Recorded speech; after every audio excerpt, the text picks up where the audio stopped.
말씀 누가복음 7장 11절부터 17절까지의 말씀에 보면 죽은 자를 살리신 예수님의 그 크신 권능과 능력이 나타나 있습니다. 예수님께서 사역의 새로운 전환적인 역사를 진행하셨습니다. 우리가 직전에 보면 한 백부장이 예수님 앞에 정말 큰 믿음을 보였습니다. 무슨 믿음입니까? 예수님께서 말씀만 하옵소서. 그러면 내 하인이 낫겠습니다. 예수님께서 감동하셨죠.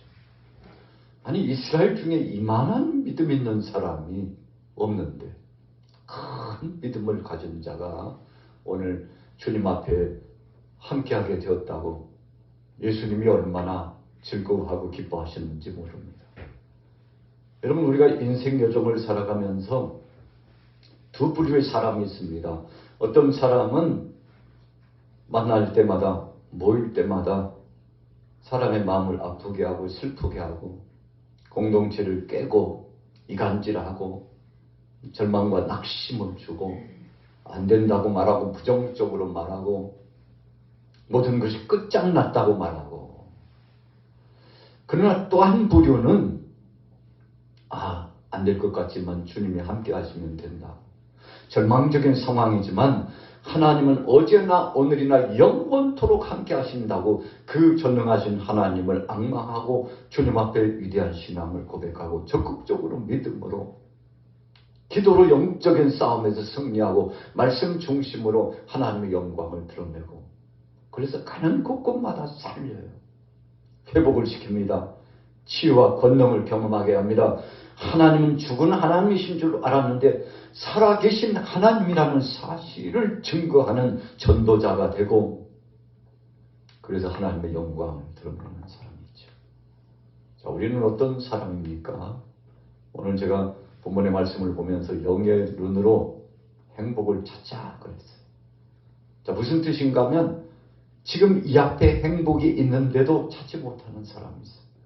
주님이 함께 하셔서 능력과 권능으로 역사하심에도 불구하고 그 능력과 권능의 주님을 체험하지 못하고 사는 사람이 얼마나 많습니까? 우리 대한민국이 5천만 이상 많은 인구를 누리면서 살아가고 있죠. 북한까지 하면 7천만, 8천만 정도 될까요? 참 적지 않은, 이 한반도에 적지 않은 인구가 살아가고 있습니다. 그러나 여러분, 여기에 살아가고 있는 그 많은 사람 가운데 생명의 복음으로 예수 그리스도께서 구주해 주신 줄 알고 그분의 은혜 안에서 살아가는 사람이 얼마나 될까요? 우리 한반도 대한민국에 얼마 전까지만 해도 1,000만 성도를 자랑했는데 요즘 그렇게 미치지 못한다고 합니다. 인구수가 줄어든 것도 있지만 저 성도의 수가 줄어들어 연약한 모습이 계속 보여주고 있어요. 여러분, 그 많은 사람들 중에 적어도 600, 700만이라고 했을 때 그 많고 많은 사람들 중에 정말 주님을 기쁘시게 하고 주님 앞에 영광들 믿음의 사람이 몇 명이나 될까요? 이 당시 유대 땅에 축제가 이루어지면 100만이나 되는 사람들이 모인다고 합니다. 여러분, 100만이 적은 수가 아닙니다. 애굽에서 택한 백성들 장정만 60만이 나왔어요. 출애굽을 해서 약속의 땅 가나안 땅으로 가는데 노약자, 그러니까 어린이와 노인들과 여성들, 이 수는 뺀 겁니다.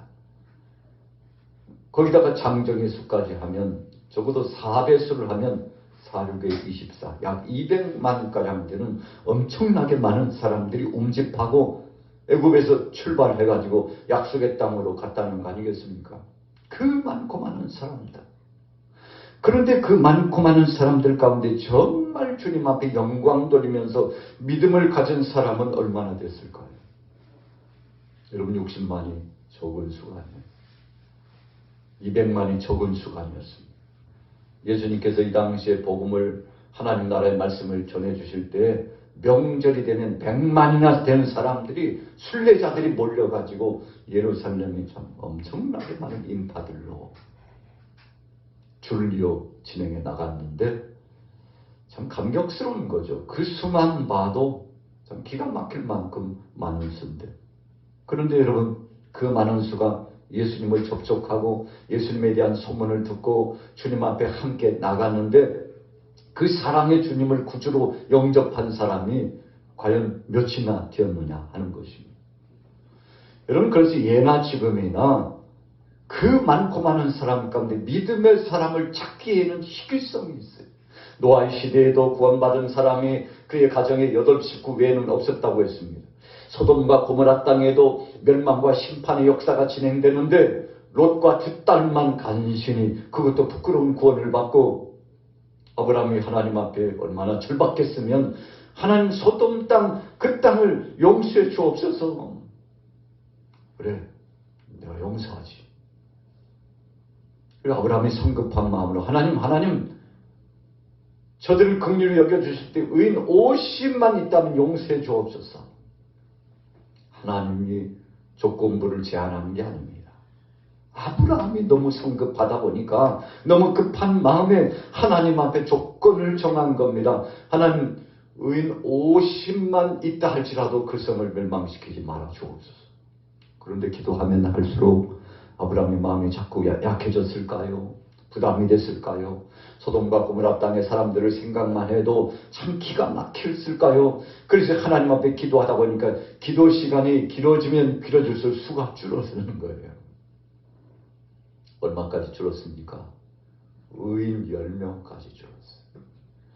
아브라함이 얼마나 그 마음이 답답하고 컬컬하고 또 긴장감이 있고 어쩌든지 소돔 땅에, 거기에 누가 있습니까? 조카 롯을 비롯한 사랑하는 사람들이 거기 있잖아요.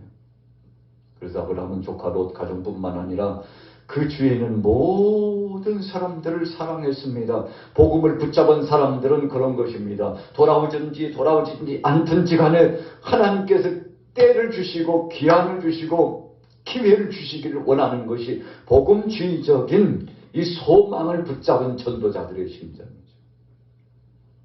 그러나 소돔 땅이 불과 유황으로 멸망당했습니다. 참 마음 아픈 일입니다.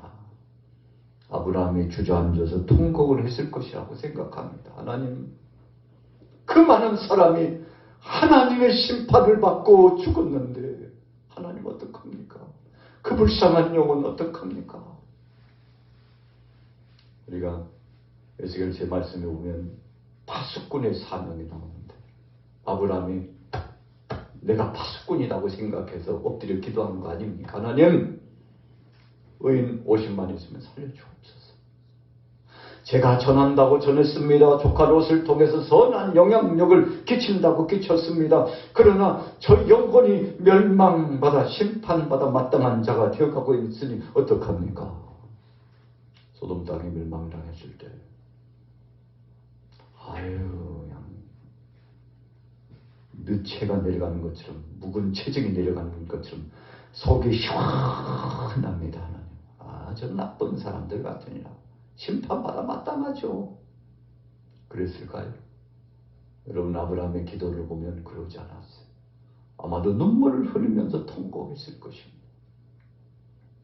그 문정본들이 구원받는 소망을 얻기 위해서 소원을 품고서 진력하여 사랑하는 자녀 세대, 후세대들을 향해서 너희들 봤지?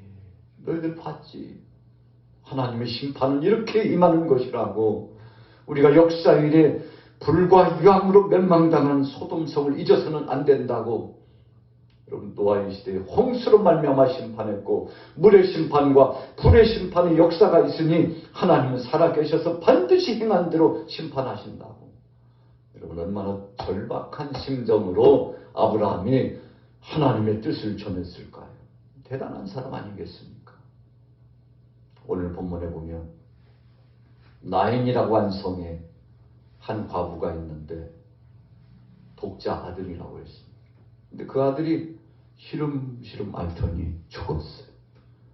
본문에 보니까 청년이라고 그랬습니다. 여러분, 우리가 어린 유아, 그리고 청소년, 청년, 중년, 노년 이렇게 나누는데 청년의 때는요 한 사람 몫이 참 대단합니다. 훈훈하고 힘이 솟구치는 것 같고 그냥 보기만 해도 그 열정이 묻어 뚝뚝뚝뚝 떨어지는 것처럼. 그런데 이 독자 아들이 이 어머니에게 있어서는 과부니까 혼자예요. 이 아들과 더불어서 둘이 살아가는데 한 가닥 희망인 이 아들마저 죽었어요. 여러분 얼마나 그 마음이 답답하고 컬컬하고 참 내 인생이 이제 끝났구나 생각했을 거예요. 보통 사람이 죽으면 이틀이나 3일 빨리 장례를 지나면 이틀. 정말 더 긴박한 상황이 있고 피치 못할 그런 사실 그런 사연이 있으면요 하루 만에도 장사를 지냅니다. 적어도 평균치로 3일은 지났을 것이라고 생각하죠. 상여꾼들이 상여를 내고 이제 장사 지내기 위해서 여인 혼자 사니까 주위 사람들이 다 십시일반 협력해가지고 사랑의 공동체로 모여가지고 아유 외롭고 쓸쓸하고 힘겨운데 독자들 그 아들마저 죽었으니 얼마나 힘들겠느냐고 와서 울어주는 사람도 있고 일손 봐주는 사람도 있고 그래서 장례 모든 절차를 이웃들이 와서 함께 함으로써 이제 아들이 하나님의 부름을 받고 죽었으니 상여꾼들이 상여를 메고 가는데 그런데 그때 바로 거기를 지나시는 예수님을 만나게 되었다는 것입니다. 여러분 오늘 본문 말씀에 7장 2절부터 백부장이 큰 믿음을 보였는데 그 다음 차순으로 여러분 11절에 뭐라고 말씀했습니까? 우리 같이 읽어봅니다. 11절 시작. 그 후에 예수께서 나인이라는 성으로 가실새 제자와 많은 무리가 동행하더니 그 후에 언제입니까? 백부장을 통해서 예수님의 감동을 받고 그래 가자 또 다른 지역에서 가서도 내가 소망의 말씀을 전하고 죽은 자를 살리고 병자를 고치고 귀신을 쫓아내고 내가 거기에서도 사역을 진행하리라 하고 가셨는데 예수님이요 의도적으로 알고 가셨을지도 모르죠. 다 주님 알고 가셨어요. 그 여인을 만나고 절망 중에 있는 그 여인에게 소망을 주시기 위해서 상여꾼들이 상여를 멈췄습니다. 장례 행렬을 멈췄습니다. 스톱! 잠깐만. 누구야? 아유, 이 여인의 아들이 죽었습니다요. 독자입니다요. 저 여인의 표정 좀 보세요. 얼마나 마음이 아픈지 우리도 마음이 아프 견딜 수 없습니다. 여러분 부연 설명입니다만 아마 그런 분위기가 압도되었을 겁니다. 예수님께서 걱정하지 마. 두려워하지 마.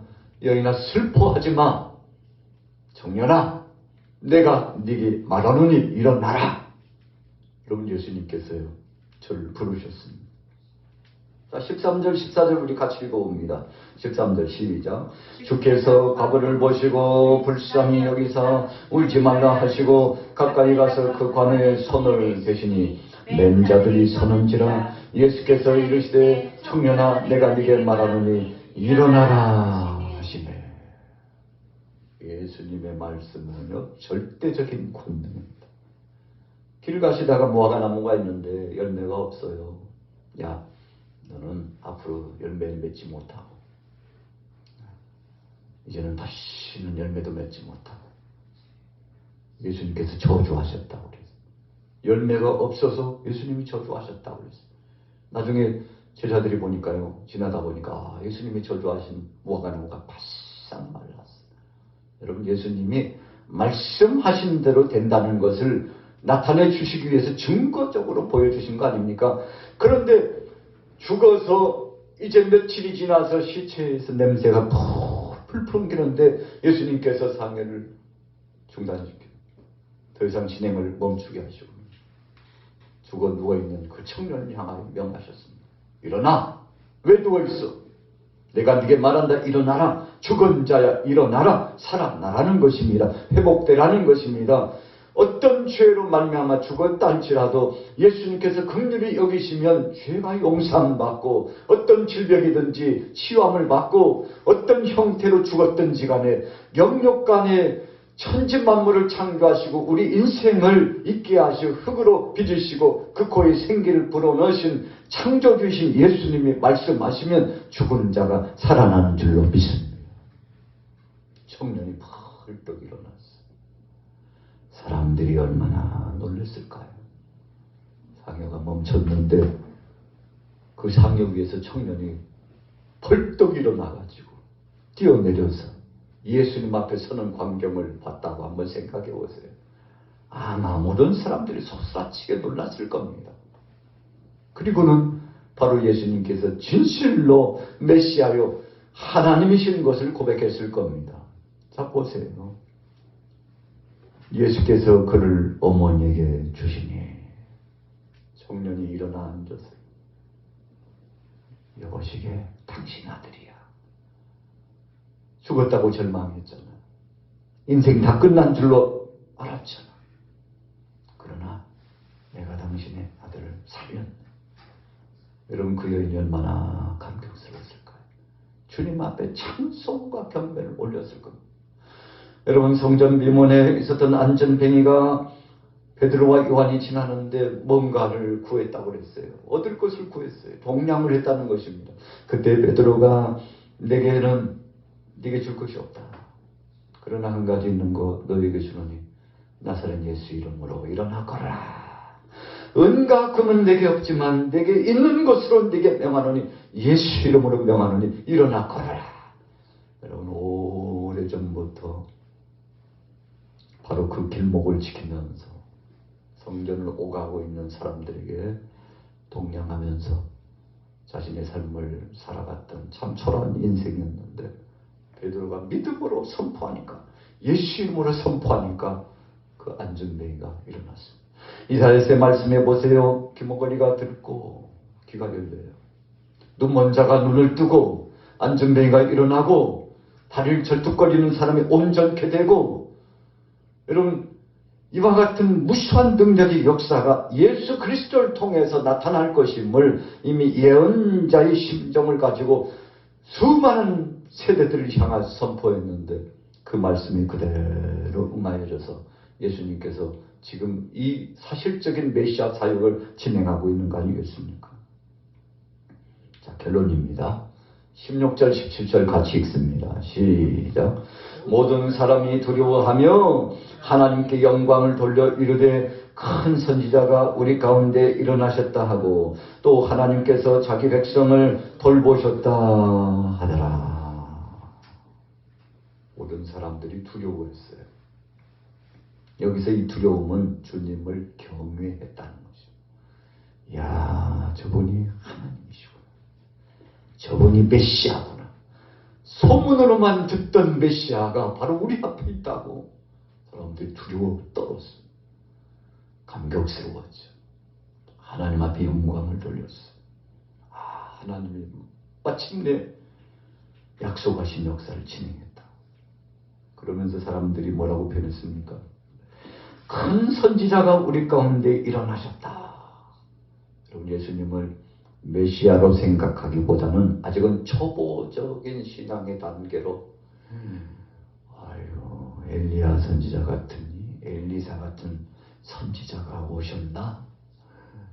우리 동네에도 이런 놀라운 역사가 나타나다니 하나님이 보내셨구나. 여러분 예수님께서 제자들에게 야, 세상 사람들이 나를 누구라고 하더냐? 듣지 않으니까 세례요한이 아닌가 그럽니다. 또 예레미야가 아닌가 그럽니다. 세상 사람들이 분분한 생각을 갖고서 예수님을 대했다고 그랬어요. 그때 예수님은 그러면 너희는 나를 누구라고 하느냐? 베드로가 성질 급한 베드로가 마음이 뜨거워져 열정을 가지고 주는 그리스도시요 살아계신 하나님의 아들이십니다. 여러분 위대한 신앙 고백을 했죠. 예수님께서 바요나시모나 이를 네게 알게 하신 이는 하늘에 계신 아버지께서 네게 알게 했다. 하나님께서 주신 선물이라는 것입니다. 네 반석 위에 내 교회를 세우리라. 예수님께서 베드로의 신앙 고백을 축복해 복을 주셨습니다. 여러분 얼마나 감격스럽습니까? 자, 오늘 16절 중반에 보세요. 또 하나님께서 자기 백성을 돌보셨다 하더라. 예수께 대한 이 소문이 온 유대와 사방에 두루 퍼지니라. 여러분, 복음이라는 것은 그렇습니다. 우리가 2000년 전에 이 복음을 받았는데 예수 그리스도를 통해서 구주 되심을 만세전부터 예비하신 그 은혜와 사랑이 실천적으로 나타났는데, 여러분, 사도시대 또 교부들의 시대, 역사적으로 오래된 우리 선진들의 시대를 지나면서 우리 대한민국에, 우리 양화교회 이와 같은 복음이 활화선처럼 물결처럼 소나기처럼 내려져서 흘러가고 무수한 영혼들이 구원을 받게 되었는데, 예수님께서 행하신 역사도 소문의 소문을 듣고 계속 퍼져나갔습니다. 오늘 우리 양화교회도 이런 사명을 계속 감당하고 있죠. 오늘 여러분들이 주님 앞에 영광 돌리셔서 주께서 주신 이 소망 잘 감당하시고 영의 눈이 열려져서 주님이 주신 복을 다시 한번 경험하고 주님이 주신 은혜를 다시 한번 고백하고, 그래서 사실은 알지 못했지만 주님이 함께하고 계시다는 사실을 오늘 이 과부도 깨달았잖아요. 예수님은 이 여인을 위로하기 위해서 나인성에 들어가신 겁니다. 주님은 철저하게 계획되어 계셨어요. 우리는 낙심하고 그냥 끝났지만, 이 여인도 이제는 모든 것이 끝장났다고 했지만, 그러나 사랑의 예수님은 야, 가자, 빨리 가자. 바쁘다. 빨리 가야 돼. 시간이 없다. 제자들과 더불어서 움집한 회중들과 더불어 이동해 갔는데, 여러분, 예수님은 목적이 있으셨죠. 이 여인에게 소망을 주시기 위해서, 절망을 갖고 통곡하고 있는 이 가정에게 은혜를 주시고 위로를 주시고 살리는 역사를 주시기 위해서 철저하게 섭리하시고 계획하신 바로 가셨다는 것. 여러분, 그래서 예수님 만나기 전과 예수님을 만난 후가 확 전환되어 바뀌었습니다. 오늘도 수요예배에 동참하신 여러분들 바꾸어지기를 축복합니다. 오늘 여인이 예수님 만나니까 인생이 바뀌었어요. 삶이 바뀌었어요. 이 아들이 절망 가운데 이제 모든 것이 끝장났는데 새로운 삶이 시작되었고, 이 여인에게도 아들을 또 얻은 거나 다름없구나, 이런 하나님의 은혜를 경험했는데, 오늘 여러분들의 가정과 범사에도 이런 능력과 은혜가 충천하게 되시기를 예수님의 이름으로 축원합니다.